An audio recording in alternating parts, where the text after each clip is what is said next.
Ինչ է լավատեսությունը։ Համոզված եմ, մեզանից յուրաքանչյուրը այս հարցին իր կերպ կպատասխաներ։ Բայց գիտնականները հետևյալ կերպ են պատասխանել. հայաց կյանքին միայն դրական կողմից։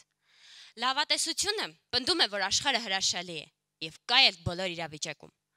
Լավատեսորեն նայելով կյանքին մենք կարող ենք հաղթել շատ ու շատ հիվանդություններ։ Լավատեսության ամենահայտնի օրինակներից մեկը դա բաժակի օրինակն է։ Ջրով լցված բաժակ։ Լավատեսի կարծիքով այդ բաժակը կիսով չափլի է, իսկ վատատեսի կարծիքով կիսով չափ դատարկ։ Ամերիկացի հոկեբան Մարտին Սելիգմանի տեսության համաձայն լավատես մարդիկ անհաջողությունները համարում են իրենց կյանքում պատահական բնույթ կրող երևույթներ, իսկ վատատեսների մոտ այս ամենը հակառակն է։ Մարդիկ ինչու եք ամեն ինչ բարդացնում։ Եղեք լավատես, չէ՞ որ դա նաև ձեր առողջության համար է օգտակար։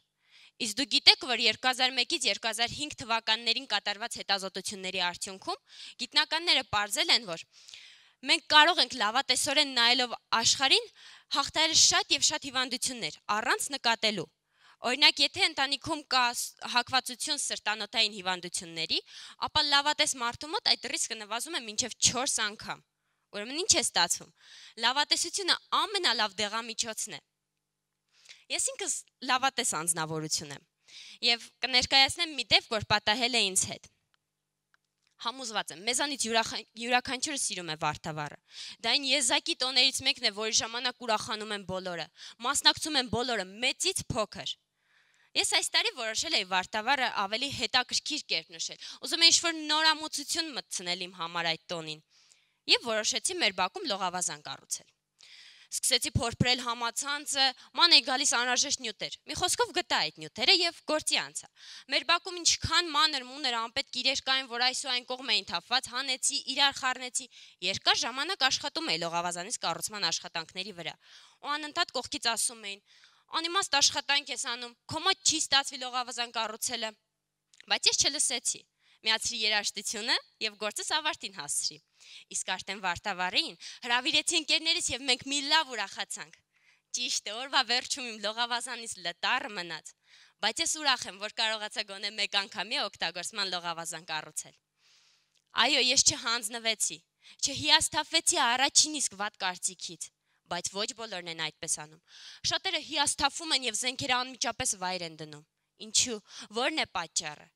Ինչու ամեն խելայեղ գաղափար մեր համար անիրականանալի է թվում։ Ես կարծում եմ, որ հասարակության կարծիքին հիվանդագին վերաբերվելու սկզբունքից է սա գալիս։ Այսինքն հասարակության մեծամասնությունը վատատեսներ են։ Լավ, մեկ ուրիշ օրինակ վերցնենք։ Դեռևս 100 տարի առաջ ուղղակի ֆանտաստիկ էր թվում այն գաղափարը, որ կարելի է հեռավորության վրա իրար հետ առանց որևէ դժվարությունների շփվել։